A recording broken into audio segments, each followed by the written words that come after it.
My name is Samdi Sung. I'm the head of program at the Center for Khmer Studies. CKS is pleased to share with you today the inaugural of the special Cambodia Seminar Series in partnership with the Nordic Institute Asian Study and the New York Southeast Asia Network.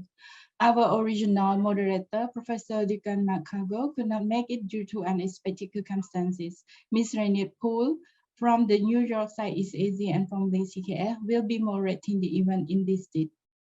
Please be reminded that this webinar is hosted on Zoom and live stream on CKF Facebook page. The discussion will be recorded and made available on CKS website and YouTube channel later. So now I would like to invite Sreniat to take the floor. Thank you. Good morning and good afternoon to those of you joining us from the US and Europe, and good evening to those of you joining us from Cambodia. Thank you for joining us today for what will surely be a very interesting talk by our esteemed guest speaker, Dr. Linda Sapan. My name is Rainier Poole, and I am the program coordinator for the New York Southeast Asia Network based in the US. Unfortunately, as Samadi mentioned, Duncan McCargo cannot be with us today, but it is my pleasure to be here with you and moderate today's discussion.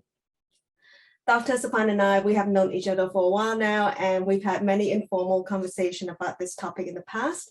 And I'm glad that we're able to bring this conversation to a more formal setting with all of you. So just a little housekeeping before we get started. For those of you joining us via Zoom, if you have any questions during the presentation, please submit them to me into the Q&A function of under your Zoom control panel, and I'll bring them up during the Q&A session later on in this webinar. And I will be able to answer, I will not be able to answer any of these questions submitted through the chat function. So please make sure to use the Q&A box. Also, if you want to stay up to date for upcoming events at each of the respective institute, please make sure to sign up for our newsletters. We will include the links in the chat that will take you directly to the sign up form. So now, without further ado, it's my pleasure to introduce our speaker today. Dr. Linda Sapan is an established voice in the field of Cambodian cultural studies and has published extensively on Cambodian pre-war popular music. She was the lead researcher and associate producer for the documentary film Don't Think I've Forgotten, Cambodia's Lost Rock and Roll, and that's how we knew each other, and has acted as the executive producer for several other films projects as well. And contributing to contemporary visual arts, Dr. Sapan has exhibited original works in 1975 and Interlace, and these are the titles of her work. And her upcoming book, Faded Reels, The Art of Four Cambodian Filmmakers from 1960 to 1975, will be published in 2022, so this year, by the Royal University of Phnom Penh. She is currently an associate professor of sociology at the College of Mount St. Vincent in New York City. And I have to also congratulate Dr. Sapan, who was recently awarded as the CKS Senior Fellow. So congratulations, Dr. Sapan. And thank you. The mic is yours. Good morning, good afternoon, and good evening, as Truman Burbank would say in the Truman Show. Thank you, everyone from all over the globe joining us for this exciting new venture that about Cambodia music. And obviously, if I am going to talk about music, you don't really want to hear too much what I have to say, but you do want to hear some of the music we're playing. So I will be playing a little bit of some of the samples of what we're going to be talking. So I'm going to start doing screen shares here. Yes, thank you.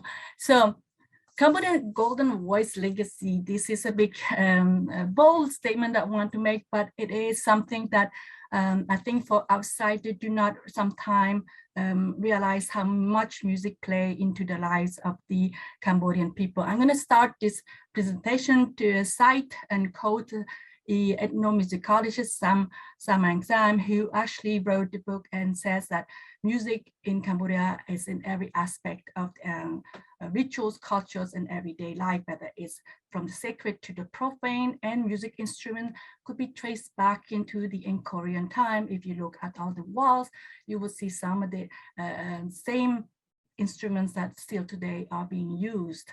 So where does, popular music or music forms emerge in Cambodia, and then later rock and roll? Let's begin with the, if I can move to the next slide. Oops, here, I'm sorry. So sometimes music, the shape of music and the influence, music cross borders, because music doesn't stop because simply there is a national political border that state this is country and this is not something to be passed. So Cambodian music, traditional music, there's a form called the Mahori.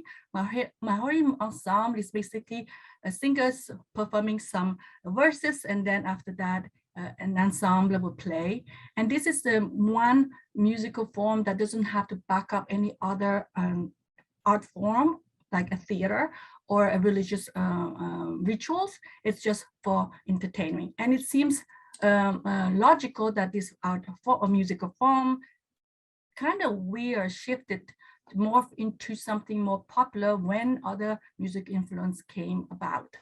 So the one thing that the first people always think about Western influence in musical scene in Cambodia, but actually the very, very first foreign music and instrument that arrived was actually in 1873 when King Sihanouk went to Philippines, and he brought back a marching band.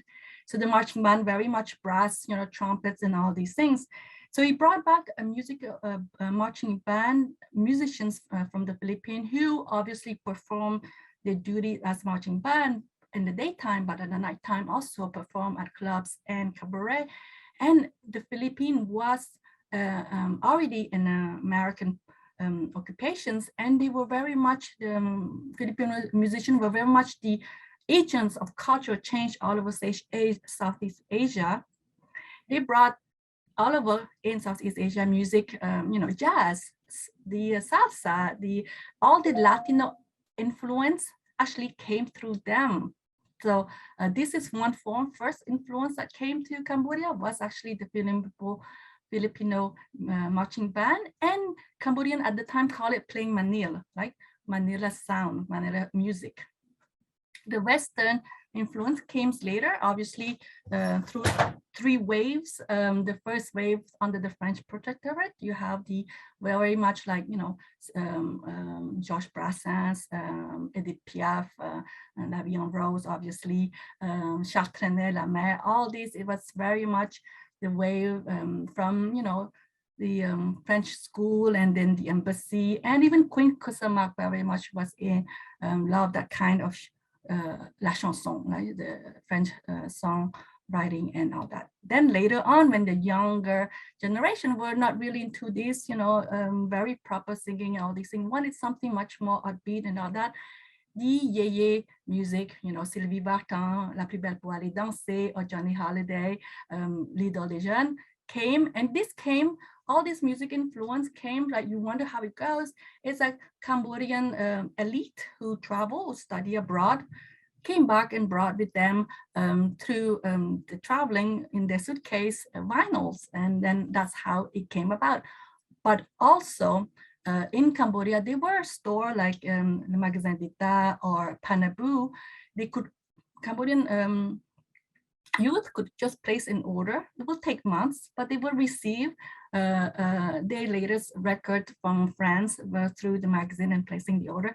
And they actually had access to magazines like Salut le Copain, which also was very much into the Yeye era. Obviously, later on in the 70s, you have the American influence, and then you have, the American Army station in Saigon, and through the radio wave, musicians could attune and get to hear much more a direct sound from English song from the British UK influence arriving. But another thing that we always forget, so I mentioned, the Manila influence, but also Cambodian have taken in crafting their own sound through influence in the movies, right? A lot of soundtrack, people forget, like there was 36 movie theater in the 60s in Phnom Penh alone, and they were playing all kind of movies from China, from Japan, and obviously from the Western country. And so musicians took all these different influence and crafted their own sound. So sometimes we don't imagine how a popular song could be inspired, for example, from a classical music. Here is an example of one is Chun Malay, The Story of My Love.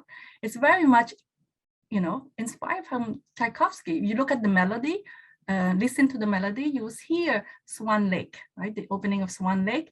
And she actually write this very personal lyrics based that has nothing to do with Swan Lake, obviously, but was influenced by the melody. So let's listen to Chun Malay.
So you could hear right through the melody is very much Swan Lake, but adding so much more orchestration to the music, to the melody, making it very something uniquely Cambodian. So another here is Mao Saret. I do want to talk about them because sometimes we always talk about Cambodia and we only talk about Sinsizm and Roses Retia, but Chun Malay and Mao Saret are the very much early popular singer. They didn't record as much. They were live performer, so very few of their records survived. And because they record very not as many, but they were really the big star at the time.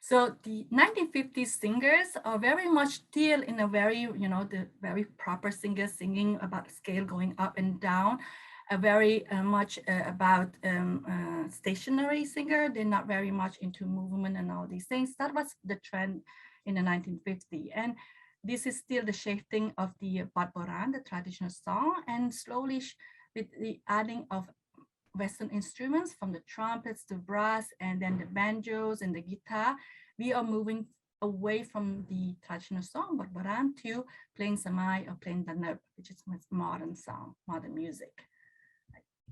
So the 50s also is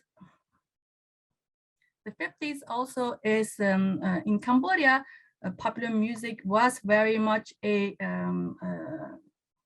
dominant in the all over the country, mainly because King Norodom Sihanouk was very much himself into music, and encouraged all the ministry to have their own band. So you have the Ministry of Information band, you have the military youth development band, you have the National Radio band, National Bank band, etc. Right?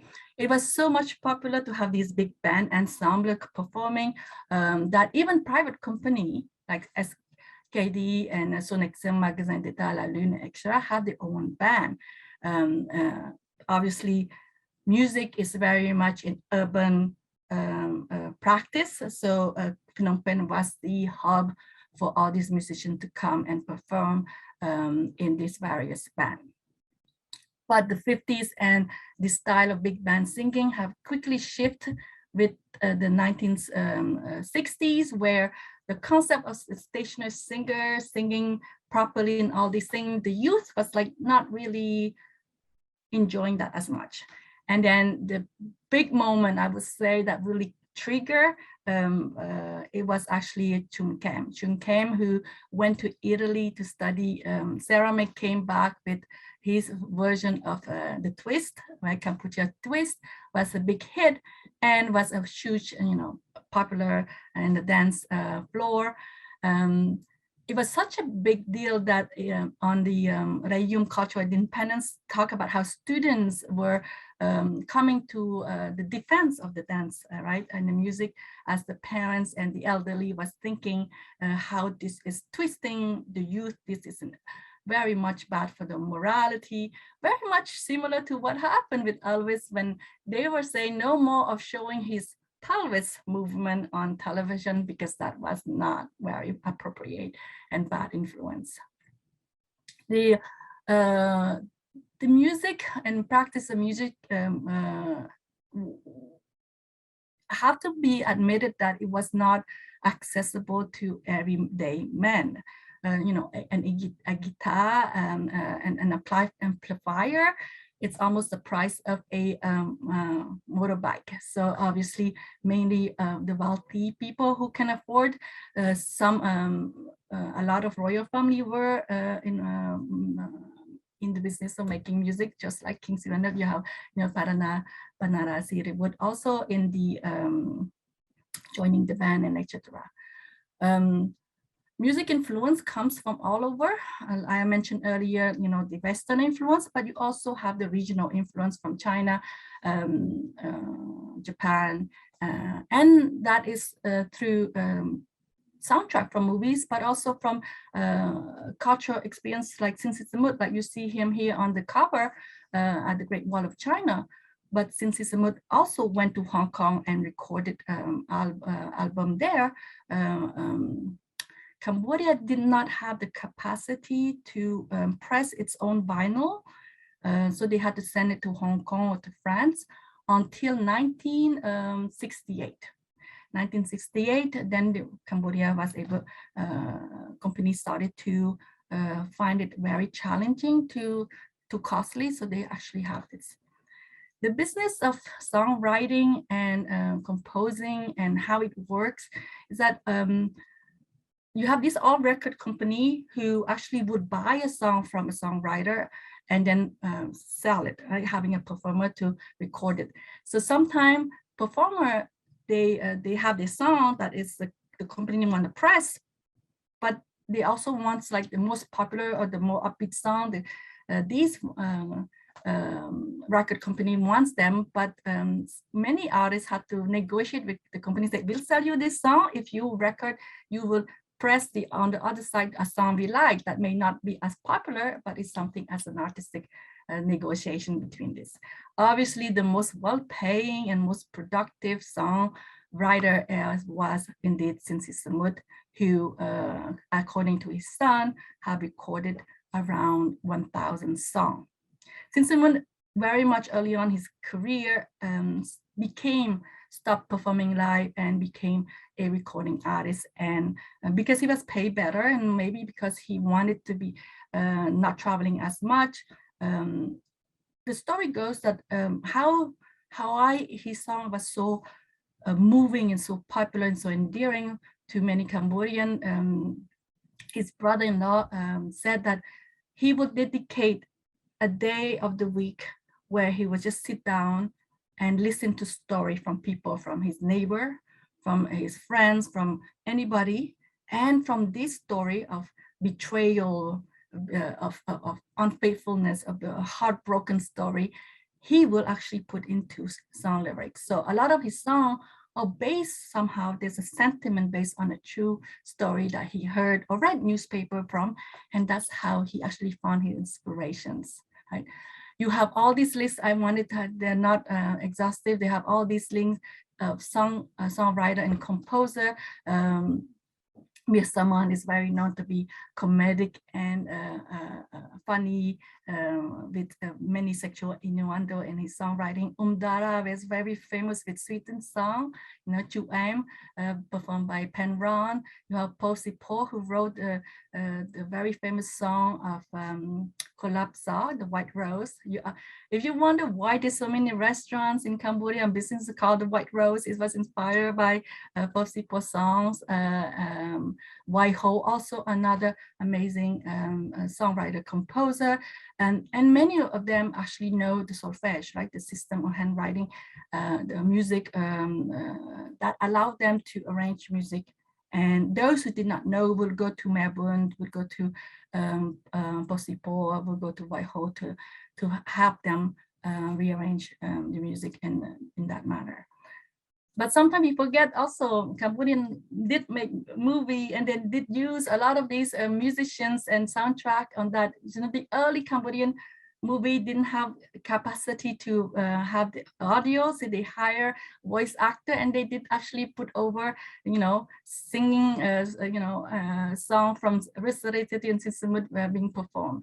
I wanted to put here a song by Kang Sum Un, handsome, amazing actor Kang Sum Un, who this is a one surviving song of his original voice with his brother singing this song, which is actually a soundtrack from a Japanese movie. And it's such an upbeat, lifting, and I wanted, if you never heard Kang Sum Un's voice, this is the chance we're gonna listen to one of it. And again, another music influence from the region, from a Japanese song.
So the Japanese song is by Yukio Hashi. It's actually the same melody, it's just they changed the lyrics in Khmer.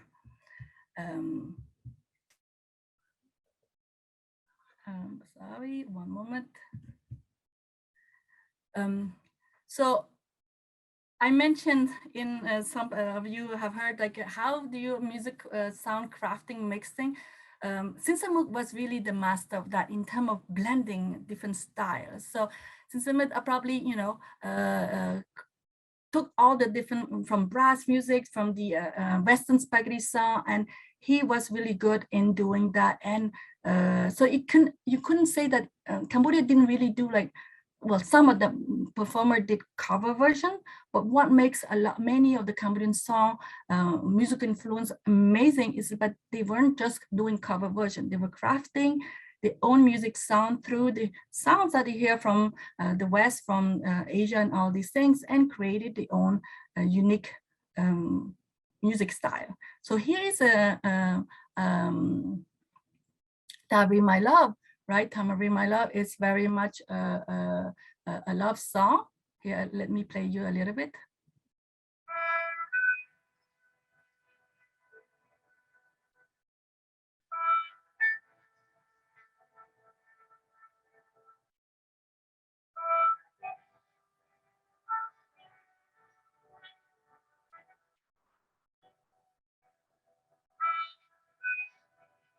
So you could hear the very much brass marching band instruments music here being used, these influence from Ennio Morricone, but it wasn't, you know, a melody that he took. It was simply all this sound that he heard from, you know, movies, and mixed his own.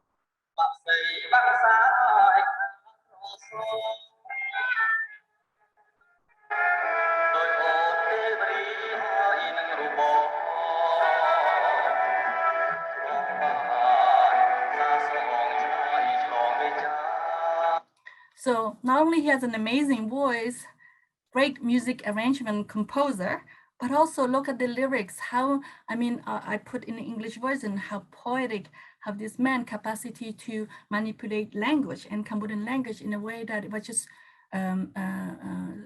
romantic and deep and knowledgeable in the art of courting a lady and talking about deep emotional feelings. Obviously, he also very good at writing all the waves and all the music influence, and he also were inspired by Western music such as the Animals, and he is his version of the House of the Rising Sun.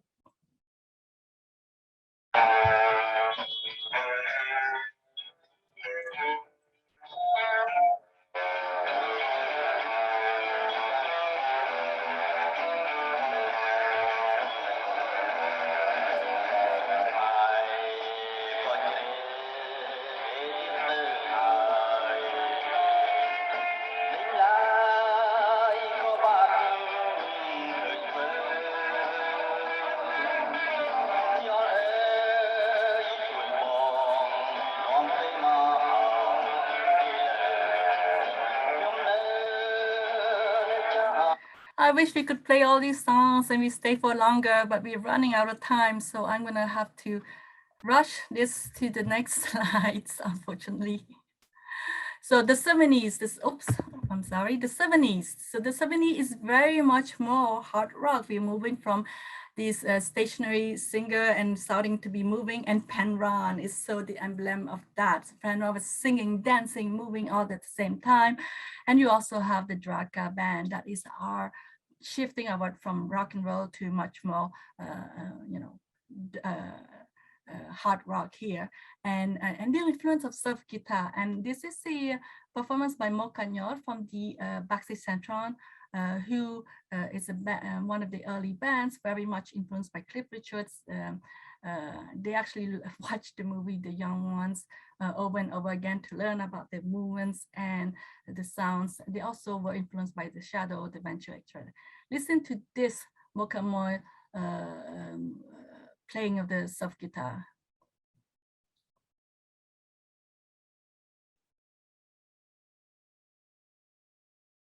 Right. 1, 2, 3.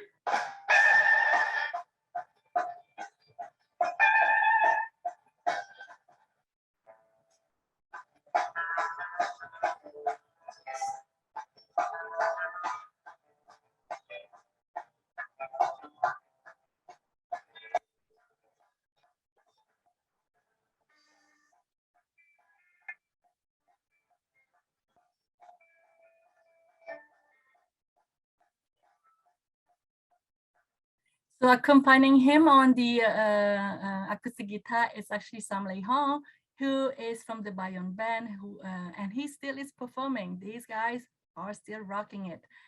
You have obviously here Panran. I do not have the time to show her, but this is an example of her, of how rock and roll have shifted. This is just in the 70s, right? How the music, you have also Povanari, I didn't mention her, how she was very much the very, there was the national radio. The national radio was founded in 1957, and the national radio was very much a very proper place that has, you couldn't play any other, except in Khmer language and maybe some French, but otherwise was very much the purpose for the government to send out the message. And then 1970 came, you know, the Nordic regime and all these things, and you could hear Bob Vanari performing in English, mix of English and French. And then that was also heard on the radio. That's if something new that's shifting. And it wasn't about proper singing, falling up, scaling this, it was much more freestyle. So the concept of a musician being able to express themselves in different ways. Jules Laurent started to be much more adding a new style of, you know, very sarcastic and also much more political commentary of what is his observation of society in Cambodia was with Nabani and GC Club. And then, so I do want to talk about more the enduring legacy. What are these musicians have left behind, despite the Khmer Rouge attempt to eliminate and end all this, the tapes, the cassettes that have survived, the memory and stories, right? So Rouge here, most famous song written by White Horse, I'm 16. And I'm 16, you know, here I put at the bottom how it is in the soundtrack of the City of Ghosts, directed by Matt Damon. And then you have also Dengue Fever and LA band, bass band with Nam Chom Nimol singing, also a cover version of I'm 16. And then you have, obviously in Cambodia, every artist have covered this, but also I want to mention a diaspora singer, Bo Chan, who did something. So she took I'm 16 and make it into much more hip hop songs, adding her own story and version to it. And I'm 16 is a very playful music about a young girl having so many suitors coming to her, but Bo Chan added a more element of political voice to that song.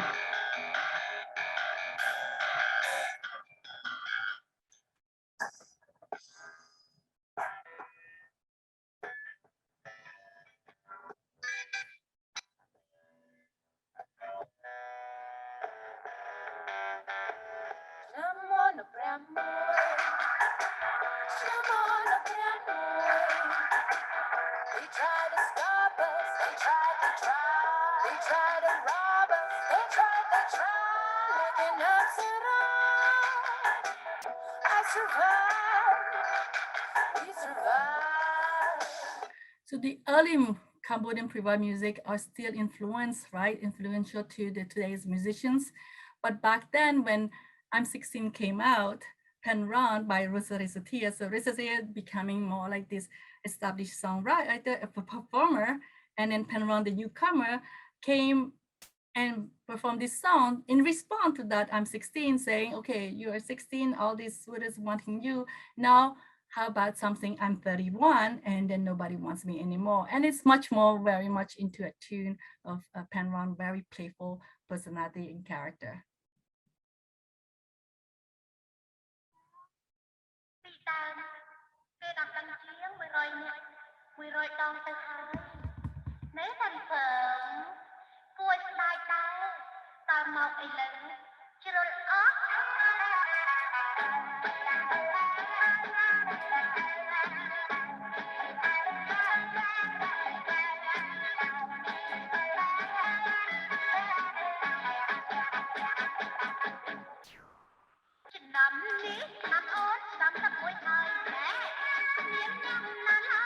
Like, even though you don't understand what she's saying, you could hear from the tone that she's being very playful in this.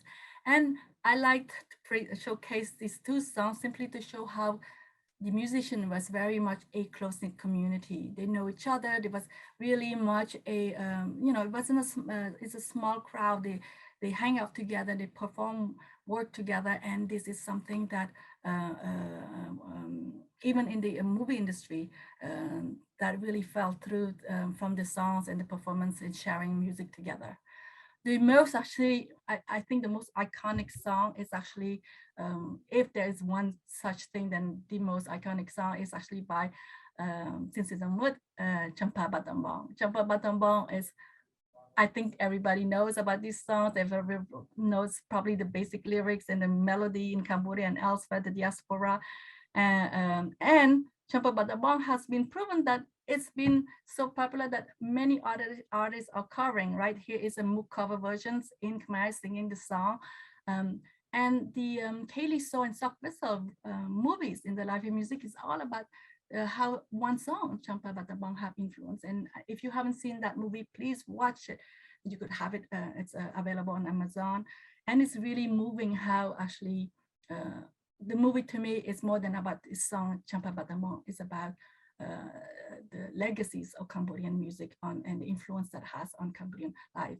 So how this music was the meeting point of two people that fall in love, but also through this music, another Khmer Rouge, they have found the courage and this, to pursue and to fight and to stay alive. And the most amazing for me is here, Sin Sochita. Sin Sochita is actually the granddaughter of Sin Sisamut, who performed that song. So there's a full circle to that.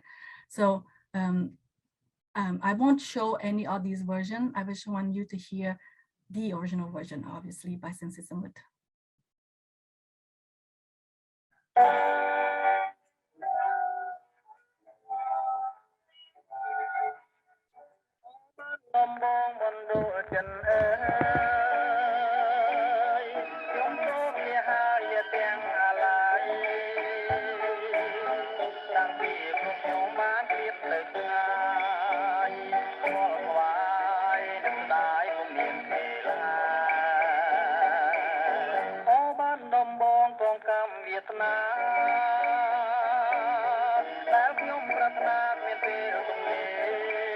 Again, this translation may not just render justice. There are different type of translation to his lyrics, but you could see how the beautiful story of love that he's talking about, the bidding farewell to Battambang.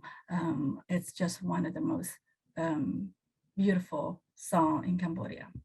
You also, the legacy in Cambodian pre-war is also and throughout many of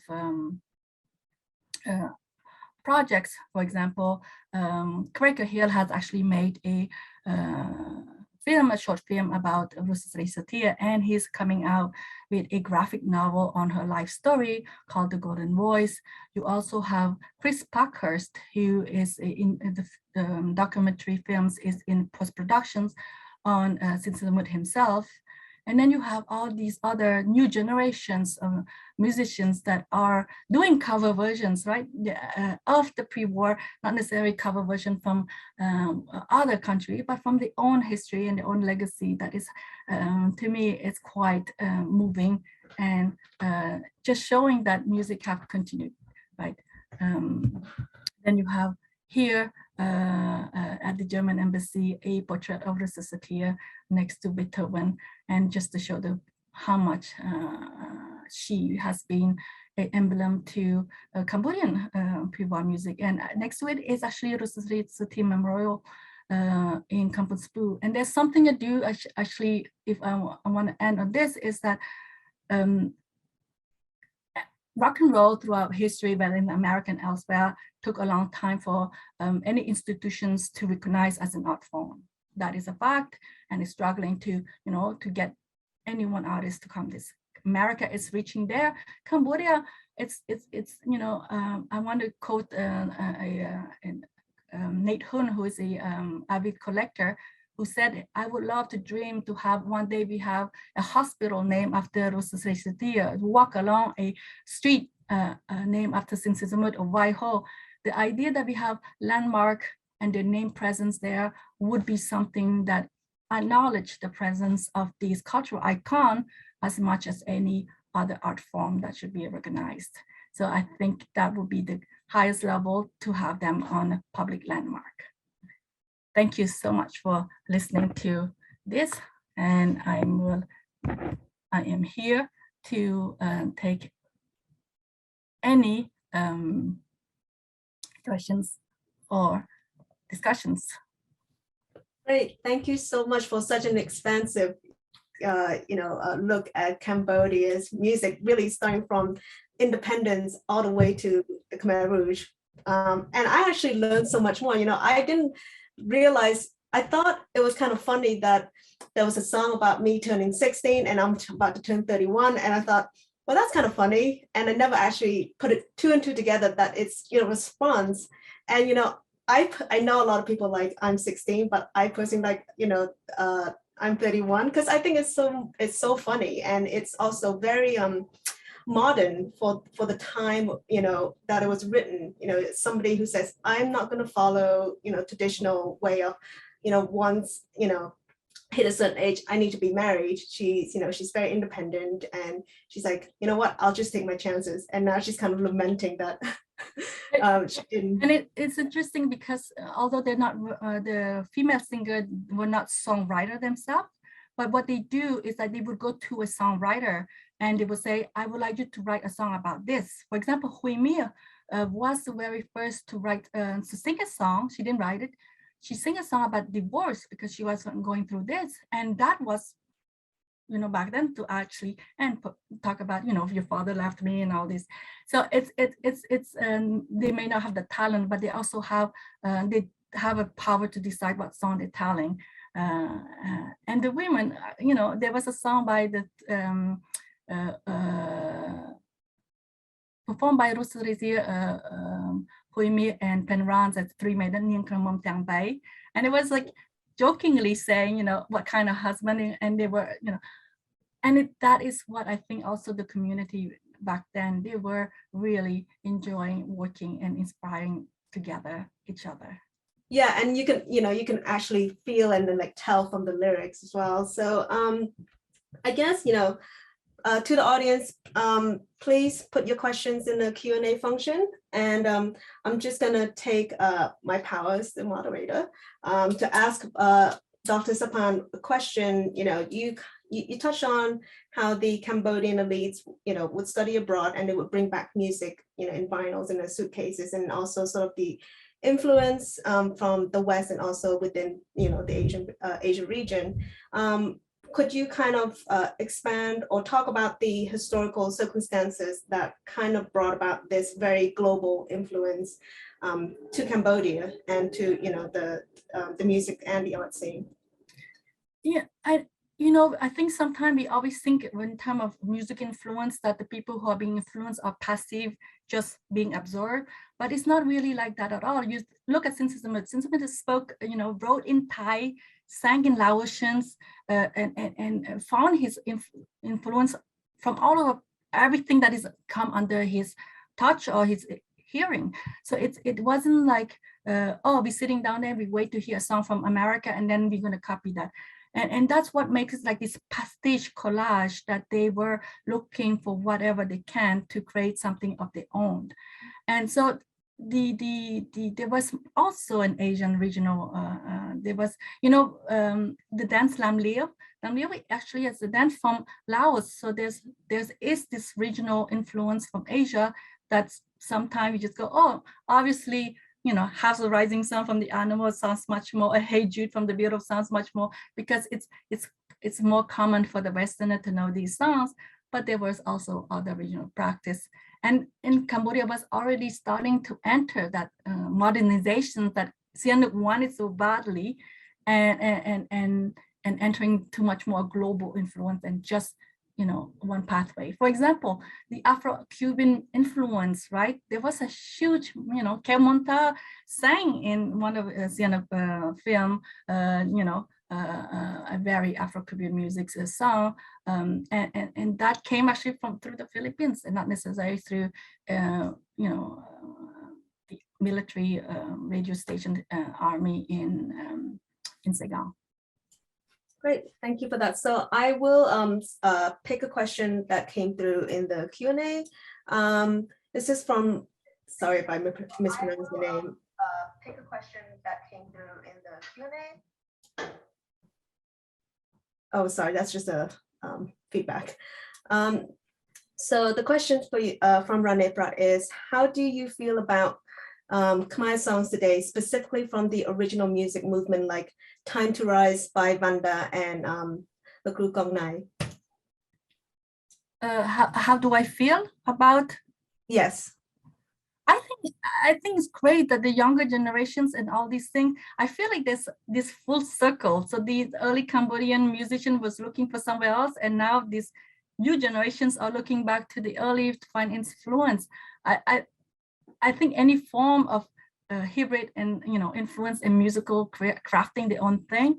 I mean, I'm not a musician, so I couldn't tell you in terms of the quality. I can't sing myself, but I find as someone who study musical, cultural influence, it's a nice full circle when that happens. It's Right. It's in a great homage, right? In a way. Yeah, and I, probably it's another topic, but I do find it's kind of interesting that, you touch on Bochan and, she is obviously a Cambodian diaspora and she's heavily influenced by hip hop culture here. And you can kind of, well, you definitely hear it in her version of Cham O Napramoy. But then you look at Banda, who's, I believe he's homegrown. I do like his music a lot and it's very different. And just to kind of see a homegrown artist who's sort of not only influenced by, hip hop Western culture, but again, sort of like you say, the influence is being adapted and being made as their own. So it's almost like the practices continues, almost like Yes. something within the DNA. Yeah, and then using konai and the japei. The japei is one of my favorite instruments. It's so under used in modern music. The japei is not just like the folk singer going to village and telling story, and that's what makes Banda amazing to think about collaborating with traditional music. And yes, it's just the continuations of that. Yeah. So we got another question from Susan Lee asking you, can you tell us about the locations that popular songs were performed in? Was it mostly urban locations or would there be popular music performances in rural areas too? And would they perform in these smaller Cambodia cities? How about Paris? So there's obviously Phnom Penh with all the cabaret, with all the restaurants and, weddings. Weddings anywhere. If you are living in a countryside and you could afford a band to come and perform, they will be doing that. This is still the reality today, right? You have all these, you could hire a DJ, you could have a live band. And that was the reality, the same thing back then. There were, Battambang has also a restaurant that have live music and playing all these things. Some musicians actually go and do touring in the smaller town and all these things. I don't want to reveal too much, but one of the story about Rusa Satia was that one of the band came to Battambang and she heard them perform, and that's when she was inspired to. She was recruited by them to come to Phnom Penh. So obviously they did go to the provinces and to perform and share the music. The national radio wasn't really necessarily playing all this music, and not everybody could afford necessarily a vinyl player. So it was limited. Once the national radio was playing more in the 70s, then there was much more accessible throughout for everyone. Thank you for that. We got a question from Tira Tun from Kyoto, Japan, who says, thank you for a wonderful presentation. Did the Batsai Jamkarong rock band of Mongkano, Molkamai, and Samlei Hong belong to the 1950s or the early 70s? How did Cambodian youth of the pre-Khmer Rouge years perceive these popular songs as opposed to Khmer traditional music such as Bin Biet and Mahori? Wait, so let's talk about the first questions. The Baksai Champion was more of the 60s, right? I listed their name in all the bands in 70s, but they're much more.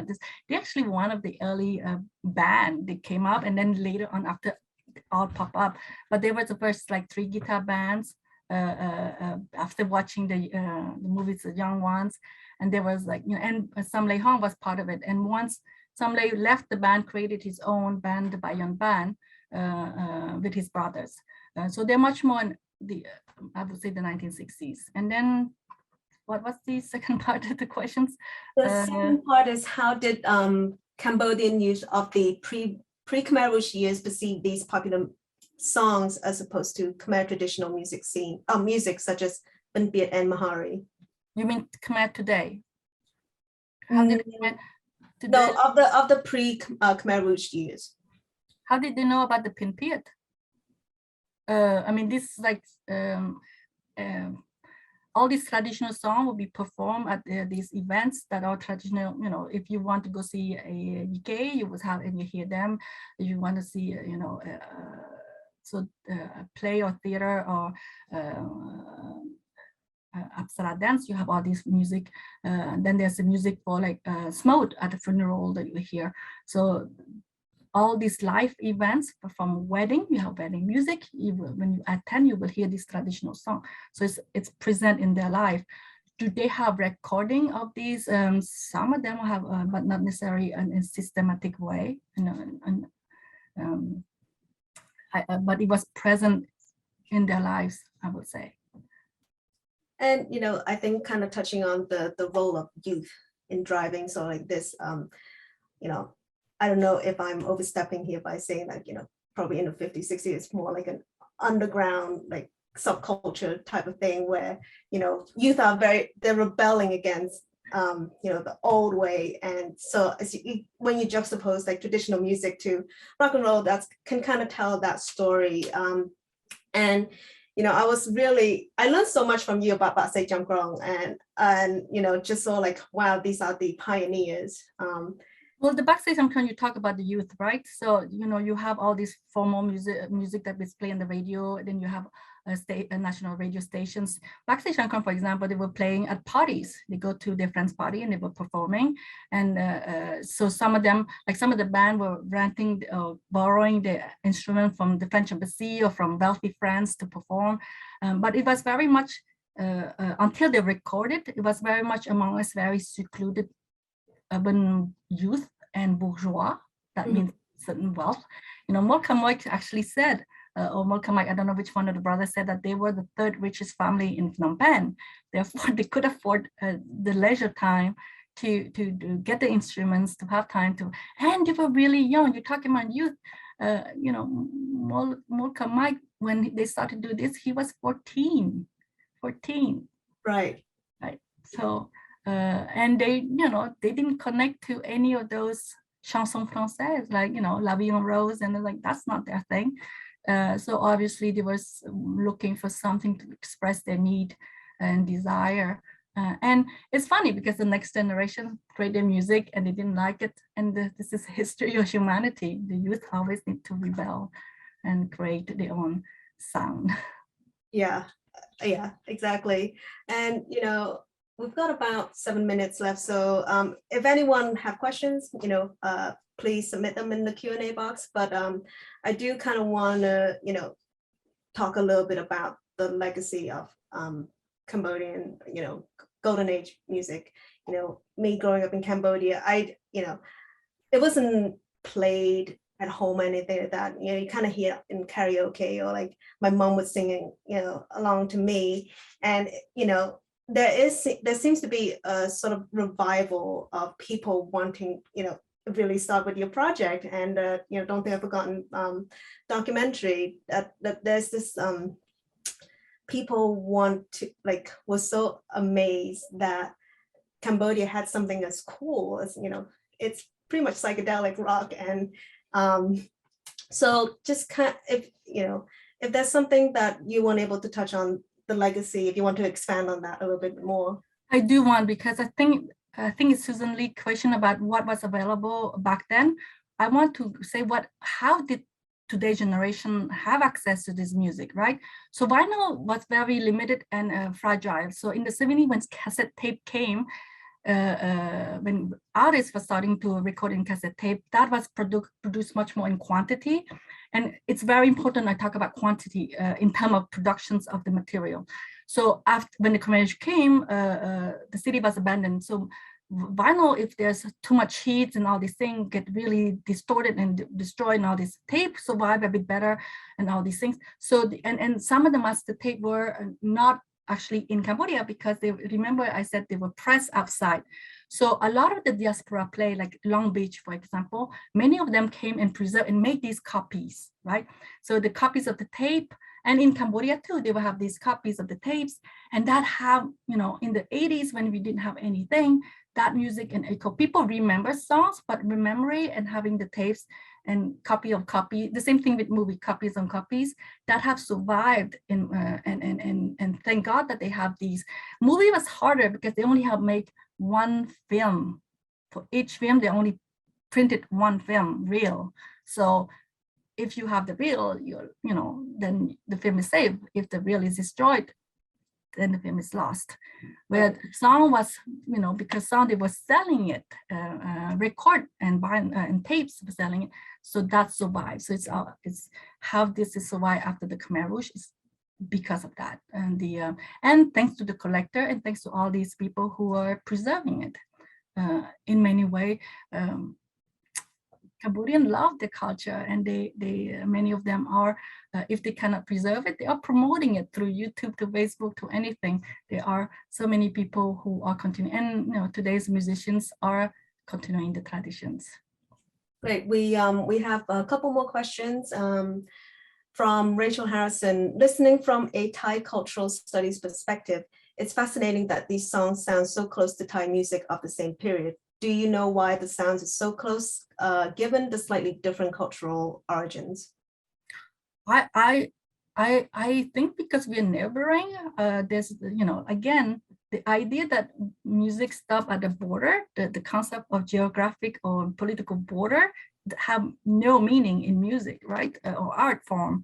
So I'm not surprised that in you know, in Thailand, the sounds is similar. And I'm sure if you go to Laos and even Myanmar, there must be this, because it's phenomenon of all these, the 60s, all this movement of rock and roll from all over having been influenced. So no, I'm not surprised at all, actually. And I'm actually happy to hear that the Thai sound, and I want to learn more now. Yeah. And we got a question from Dr. George Shigas. What was the main mechanism for Khmer youth in the 1950s and 60s to learn and hear about Western rock and roll? Were there Khmer disc jockeys from the 1960s who introduced listeners to this Western music? Not in the 60s. So in the 60s, it just, you know, they have friends, or they travel themselves, family member, bring back their records. They have this store, they buy the magazines, look at the top charts, like from Paris or from France, whatever. It was more in the 70s. They did have that disc jockey. Hui Mia was one of the disc jockey who plays songs, and she talked about these songs and they introduced them. But she didn't touch rock and roll per se. She was more popular songs. But it was, for example, Tuchata from the Draka band did a radio show playing a song, like a Western song, and play a version, a Cambodian version. And he said it wasn't to show that we were better, we're just saying that we are so capable of producing this level of music quality. So I think that was more the 70 thing on the Lonol rather than before. Great. So thank you so much for that. It looks like we've covered most of the questions that came through. Dr. Sapan, do you have any sort of last minute thoughts before we wrap up? Keep on listening to this music and search for more of these sounds, because I only covered this much of all these amazing. I wish we have more time to talk about Mea Bun and to talk about all the other composer and all the, you know, check out Liv Tek. You know, Liv Tek is the, you know, James Brown of Cambodia. I hate to do comparison. As much as people always say Sinsamut is the, you know, Elvis of Cambodia, I think Sinsamut is much more of a Bob Dylan. He has a long span of career, very productive, shifting, adapting to this. So in that way, but Liv Tek is so much amazing to listen to. So please take the time to Google some Cambodian Prewar rock and listen to them and enjoy them, even if you don't understand. Yeah. Well, you know, there's also, if you on Spotify, you know, for those who subscribe to Spotify, there's people are making playlists, you know, their own personal playlists that you can kind of listen to. So do check that out. And also YouTube. There's everything on YouTube these days. With that, thank you so much, Dr. Sapan, and thank you everyone for attending today's webinar. Please make sure to sign up for our newsletter so that you receive more information on other upcoming events in this seminar series. And I would also like to thank CKS Head of Program, Samri Sung, and CKS Marketing and Communications Officer, Sung Hee Tree, for providing the logistical and technical support for today's webinar. Please also fill out a survey form at the end of this webinar. And it's important because it is a chance for you to let us know what kind of events you would like for us to organize in the future. And therefore your feedback is very important. So we appreciate you being here, and we hope to see you again next time.